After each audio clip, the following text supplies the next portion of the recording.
Greetings, ladies and gentlemen, it is I am the one and only Mexi here once again, and I am back for the likes of the Mexi Toys videos once again.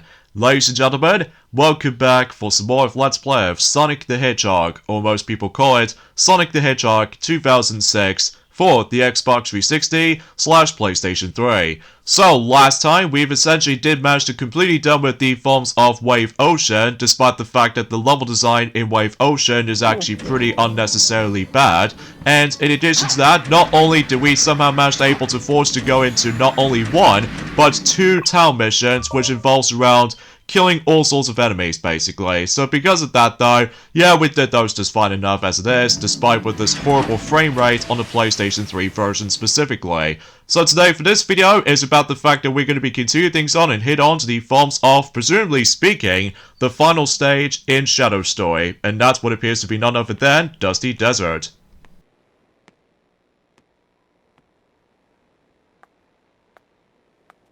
Mephiles appears to have headed for those ruins.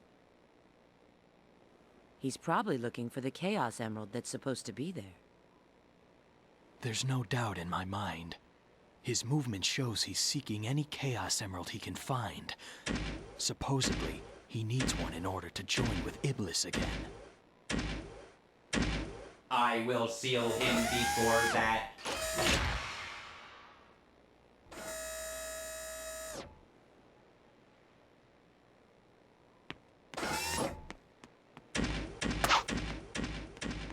That cutscene alone does kind of reminds me of the forms of the beginning portion of Team Dark Story in Sonic Heroes, except the fact that obviously it does manage to take place in a desert environment. So yeah, here we go on to, as I said earlier, the final stage in Shadow Story. That's what appears to be Dusty Desert, and basically we must able to find the Chaos Emerald before Mephiles gets to it. So either way, and I think, suffice to say, this might actually be the finale portion of Shadow Story in general, before we move on to the third story campaign, which appears to be body forms of Silver Story. So, but exponentially speaking, though, we'll have to save Silver Story until specifically for next week, which that could be also applies about the fact that recently, since yesterday, that Coco Bandicoot has recently finished up with the forms of the first half of the forms of Klonoa Fantasy Reverie series recently. And as a result, she's now moving on to Klonoa 2, Lunity's Veil, where she's also going to be able to be expected to save that up and during the next week as well.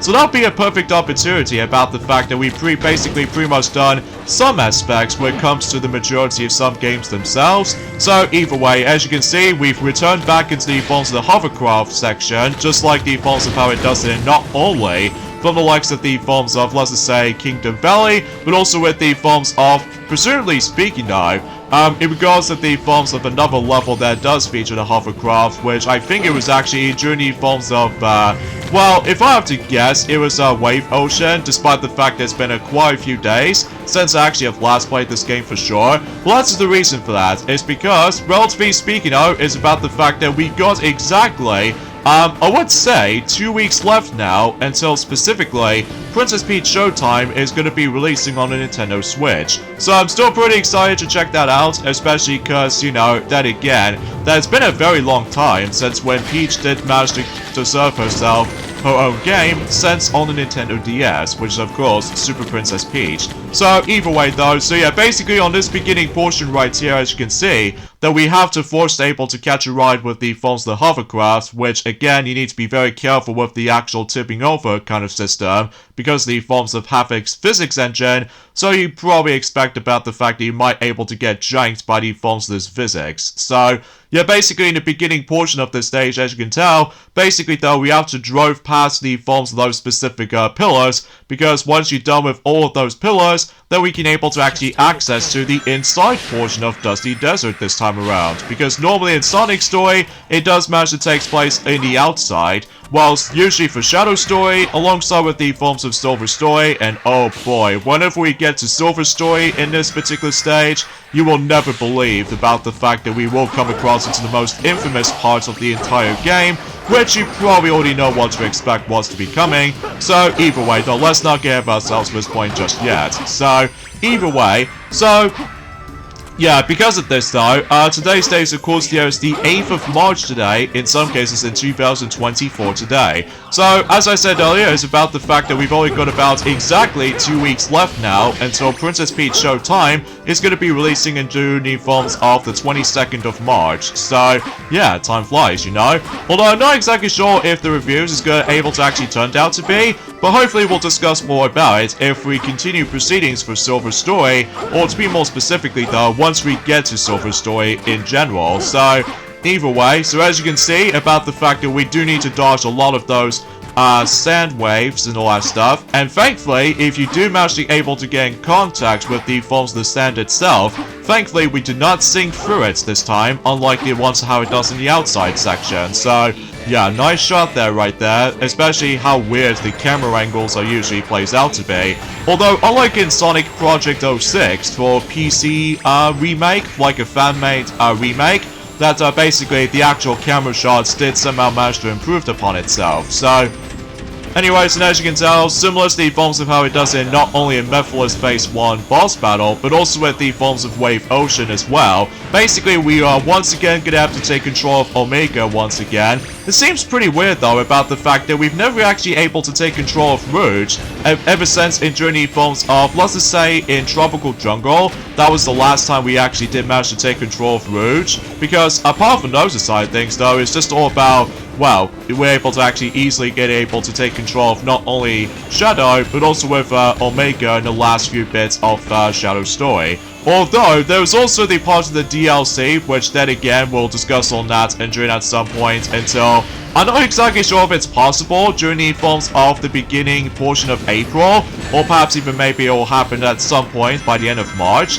Well, time will tell at this point, especially because no matter what though, that we're still in the actual process when it comes to able to actually tackle through not only one of those Sonic games, but also with the forms of one of those Mario games, and also the Klonoa game. So, and it seems kind of interesting about the fact that we actually haven't exactly touched upon Kirby for some time, since Kirby's Return to Dreamland Deluxe. Hopefully we're able to get back onto Kirby stuff eventually, but not now though, just because no matter what though, we'll have to able to take care of the forms of what's remaining for the sake of time. So, anyways though, so, there's also another thing I want to address something about this as well. That do you guys even remember ever since and yesterday about the fact that Coco Bandicoot did technically already mention about there was actually a rumor going on in regards to the forms of a Happy Mario 10 day, and during at some point until 2 days time for this point, that exponentially speaking though, there's also another rumor has been going on, despite the fact that sometimes I don't trust rumors and leaks anymore.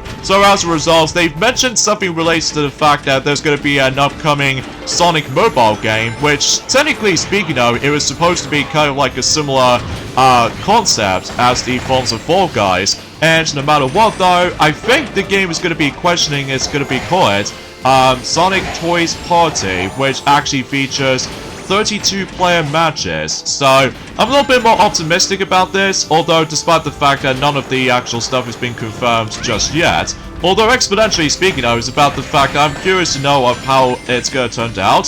So, but then again, we'll have to wait and see what happens in due time. So, anyways though, there's also another thing I want to mention something about this as well. I love the fact that usually for Square Enix just recently, they've managed able to send the actual post message in regards to the forms of after that particular aftermath of the actual release of Final Fantasy VII Rebirth. And as it turns out, they did send the actual cool image of Sora from Kingdom Hearts 3 managed able to traverse into this unknown location. And as a result, it did say, congratulations, Final Fantasy VII Rebirth, which as a result, yeah, it's actually a pretty nice touch. And what's even cooler is that if we pay attention to the actual image, that basically Sephiroth did somehow showed up in one of those specific screens in Journey forms of specific segments or somewhat. So yeah, that's actually pretty interesting, all things considered, especially because they did the exact same thing back in Journey forms of sometime in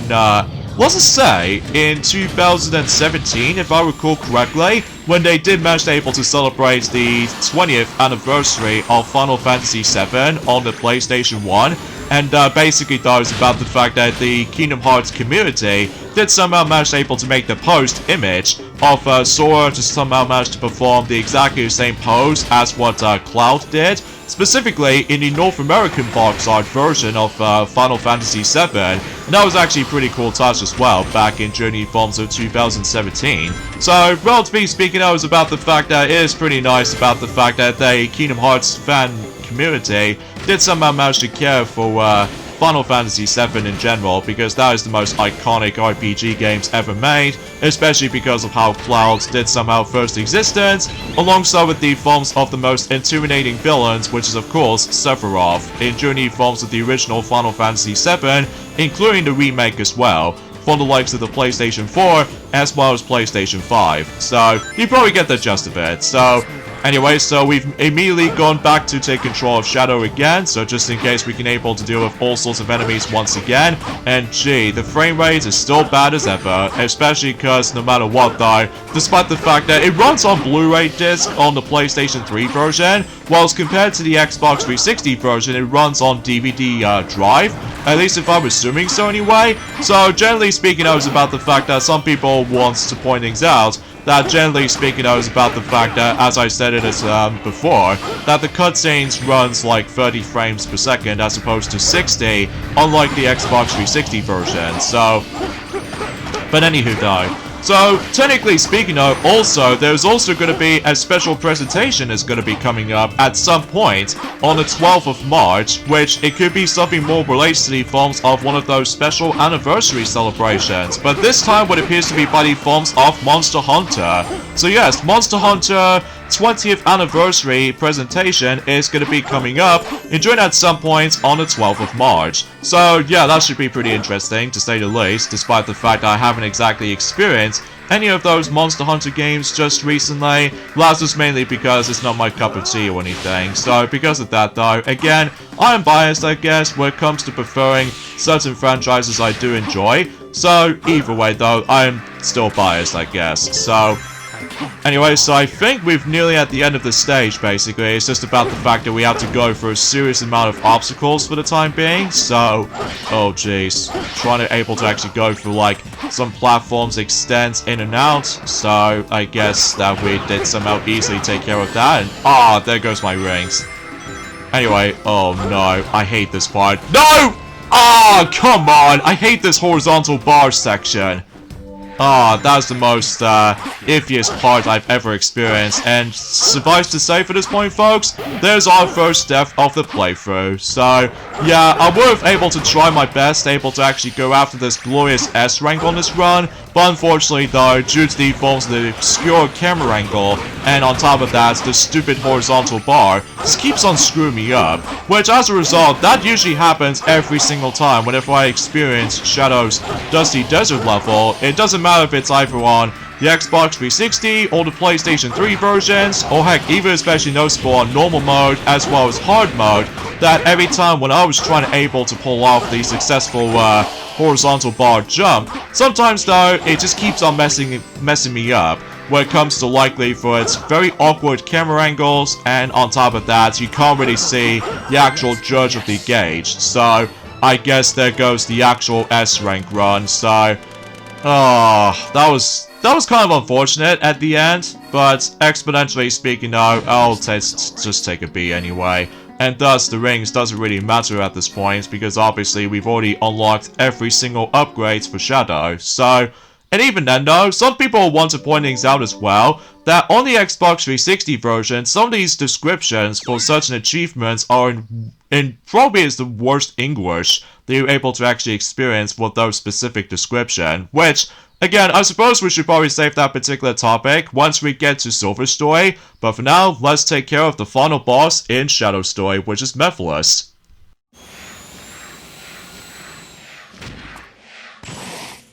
Mephiles!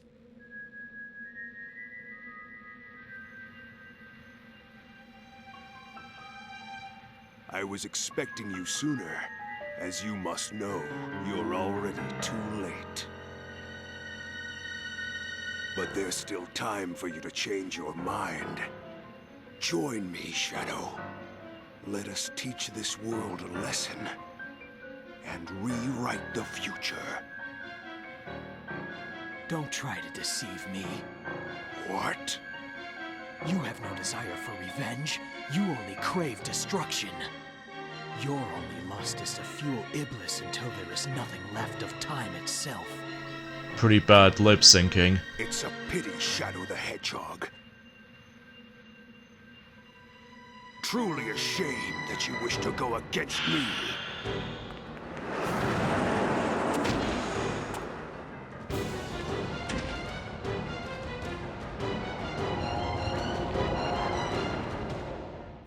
So now the floor is being covered by Mephiles' demon stuff, and we're about to begin the boss itself.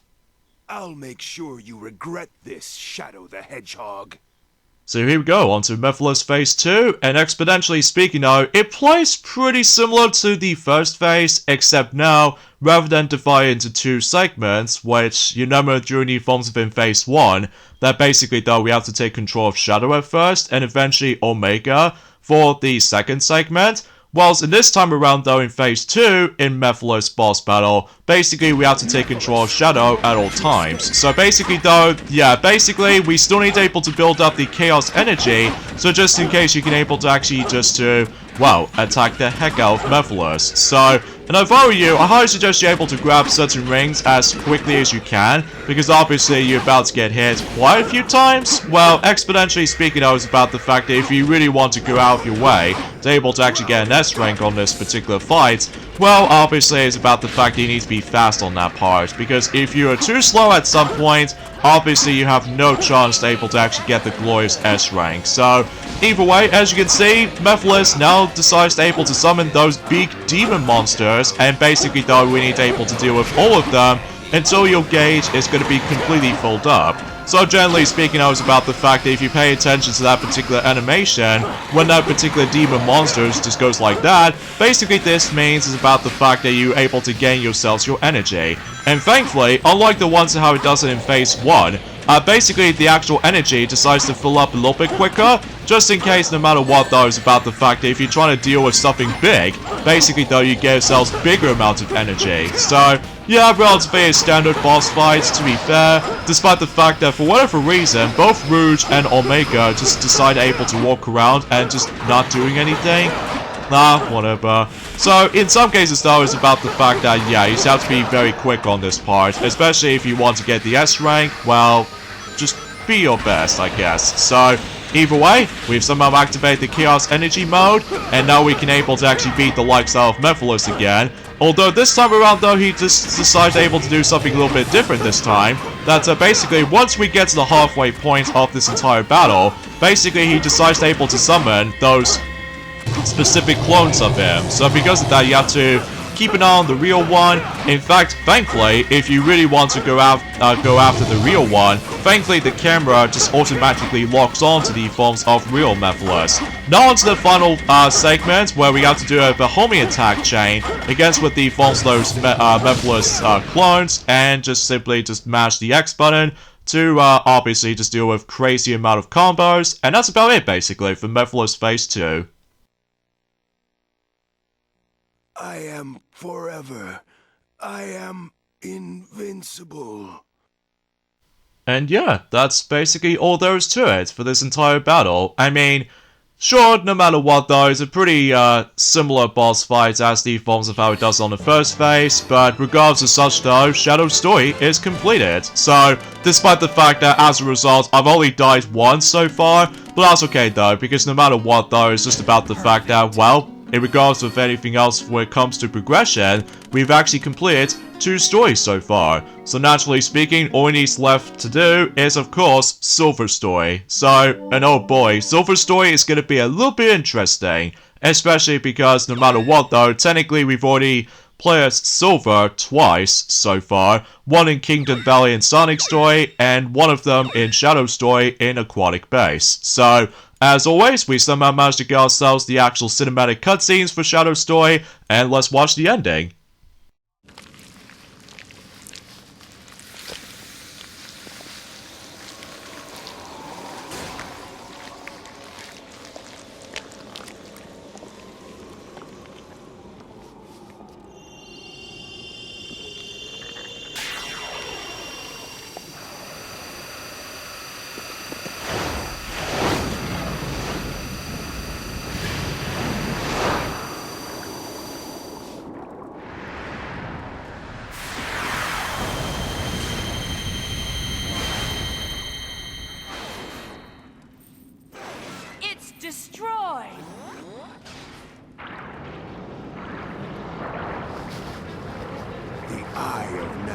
absorbed your power through your shadow in the past.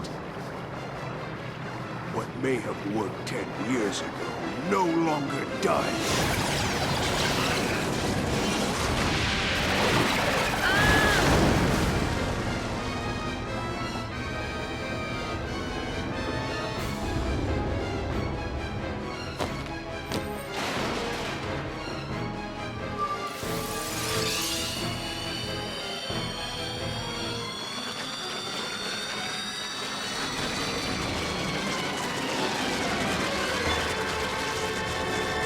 You must realize now that you cannot hope to stop me with your limited power.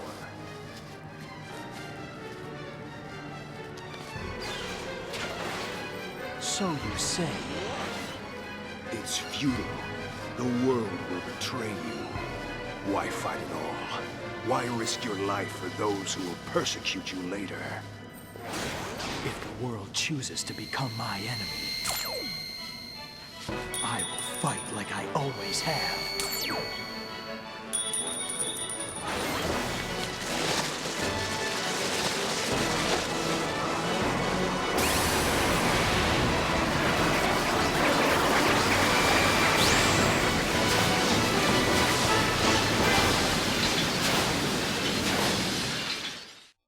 Now, it's never explained why about the fact that how come Shadow just somehow used that specific fireball ability if he takes off his bracelets. I mean, usually relatively speaking though, it was never addressed ever since in Sonic Adventure 2, and all that stuff. But regardless of everything else though, is about the fact that, by the way, I love this particular music in the background. It's actually by the forms of a Crush 40 version of All Hail Shadow theme, which technically speaking though, ever since in Shadow the Hedgehog, obviously does manage to contain that song, but it's performed by a different performer. But I'm very appreciative about the fact that the Crush 40 version, to me though, is my preferred version of All Hail Shadow theme, which as a result, it is so awesome to be able to listen to. So, either way, so I suppose no matter what though, technically speaking though, in regards to the forms of another thing I want to mention about, is that I've noticed something right from the start as well, that it looks like no matter what though, ever since in yesterday, Capcom Highlights has already been addressed ever since in yesterday, since on March 7th, which we were expecting to able to try to mention in regards to the forms of Capcom Highlights, but I'm afraid to tell you that particular topic can wait, especially because no matter what though, even though it's a little bit weird to say this, but regardless of anything else though, that I've noticed whenever I've gone back into Mario Kart Tour recently, about the fact that recently we've now gone back into Mario Tour once again since last year in 2023, because after all, the Mario Day is going to be around the corner. And as it turns out, we actually discovered about the fact that we've actually come across into a different loading screen this time, which I was assuming about the fact that we'll have the exact same loading screen that does manage to feature not only 16-bit Mario based off from Super Mario Kart, alongside with the forms of Donkey Kong Jr. 16-bit, also from Super Mario Kart as playable characters, but instead it's actually been replaced by not only King Mario, but also with the forms of, let's just say, Sheriff Luigi or something, which I have no idea why that was such a missed opportunity, because I will admit though, I was a little bit disappointed about the fact that that particular loading screen exists anyway, so this means the actual specific rewards thing is actually going to be replaced. So yeah, I was a little bit ticked off about that, because I was expecting to try to get myself 16-bit Mario, so just in case I can able to be completely unlocked both of those characters relates to the forms of Super Mario Kart playable characters on their original format, although we were expected able to see 16-bit counterparts of Luigi, Peach or Princess Toadstool, Yoshi, Koopa Troopa, alongside with Bowser and Toad. But unfortunately though, as we've somehow already addressed about this, is that the amount of content in Mario Kart Tour did somehow end it, which as a result, that was also applied to the forms of Crash Team Rumble just recently. So yeah, it seems a little bit of a kind of a misstep backwards in regards to the forms of what's to come in the future. I mean, relatively speaking though, unlike in Mario Kart Tour, where it comes to the amount of content, only lasted for about 4 years roughly, whilst compared to Crash Team Rumble only lasted for about a couple of months. I think the reason being for this is because some people seem to say that Crash Team Rumble, it was sadly a disappointment, which myself included, because obviously, like what Coco has already mentioned about this, is that it's locked out behind online things, and because of that, there was no single player campaign, unlike the ones how it does in Crash Bash for the PlayStation. So yeah, I can totally see why that Crash Team Rumble is definitely a missed opportunity. So, but that's just the way I feel about it anyway. And it's a good thing I'm probably not going to get that game anyway anymore, just because the content has ended. So, either way. Oh yeah, there's something I want to mention about this as well. In regards to the Forms of All Hail Shadow theme on the Crush 40 version, you can also listen to that during the course of in Sonic Forces in one of those specific cutscenes, despite it was instrumental only, because no matter what though, it's about the fact that there was a scene where Sonic managed able to get in contact with Fake Shadow, and as a result, that Fake Shadow wants to able to try to attack Sonic, but then the real Shadow just shows up out of nowhere, and as a result, yeah, I just have no idea why that specific scene exists anyway, although despite the fact that we were expected to able to get some high expectations, to able to have some thrilling boss fights, well, despite the fact that the actual writers, including the story in Sonic Forces, is just meh. Like, usually meh indeed. Especially because, you know, we did have some high expectations in Sonic Forces' story, but it's just about the fact that they quickly rush through specific scenes, like Chaos Zero is already being taken care of, rather than trying to deal with the actual boss fights. That could be also applies for a double Gengar version of Shadow, because obviously no matter what though, I just have nothing else to say, despite the fact that it's been a couple of years ago since I actually have last played Sonic Forces, because let me tell you, I'm actually kind of prefer, you know, Sonic Colors, despite the fact that Sonic Colors Ultimate was a mess when it's released, due to the filled to the brim with the forms of, you know, glitches and technical hiccups, and you probably name the rest of it. Also, I don't know, suppose if you noticed, about the fact that it's been 4 years ago since Onward has came out on the big screen, despite the fact that I haven't exactly got invested with it. Mainly because it is a bit underwhelming to me, and it's especially noticeable that was the beginning of the forms of where disastrous this thing is about to happen, back in Journey Forms of 2020 that is. Now, as of course, box office performance has gone horribly bombed for some films, and especially noticeable about the fact that when it comes to like, wow, that was the actual point where the fact that before they gonna be focusing on streaming services for Disney Plus, well, that might be besides the point. But honestly though, while looking back on Onward, I think we're probably going to save that particular topic once we get to sometime in 2025 to able to mark the 5th anniversary of the film's release. But let's not mention about this right now, because obviously no matter what though, there are some interesting topics I would like to point out too. Like for instance, there's going to be a new update that we might able to expect to get, not only the funny Sonic costume outfit, which appears to be by the forms of something similar to one of those. I'm not exactly sure what that costume is supposed to be, but as it turns out, it's about the fact that it looks like we're about to be getting a clown or just like festive Sonic or something. I have no words to say. Although, in addition to that, we're also expecting to get, well, mind you, is only going to be mentioning on Sonic Forces Speed Battle at this point. But as it turns out, both Red and Chuck, if I recall correctly, from Angry Birds, is actually coming as playable characters in Sonic Forces Speed Battle. So, yeah, that's actually kind of interesting, because obviously, Roxo did somehow manage able to get a partnership with Sega these days now, which I suppose that could be a perfect opportunity to able to do a bit of a cool crossover at this point. So, that's besides the point. So, but yeah, that's as far as I can say for this point, guys. Although, it's probably best if we let Starlight's Glimmer will mention more about the forms of other stuff during at some point until tomorrow, even with the entire weekend, as a matter of fact, because obviously the Happy Mario Day is going to be coming. In addition to that, the Oscars 2024 is also coming as well on the same day. So with that being said, folks, is that we got things off this point right here. So join me next time for more of Let's Play of Sonic the Hedgehog 2006. Is that we're about to begin the 3rd story, which as a result we're going to Silver Story. So I'll see you guys until on Monday. Later, fellas.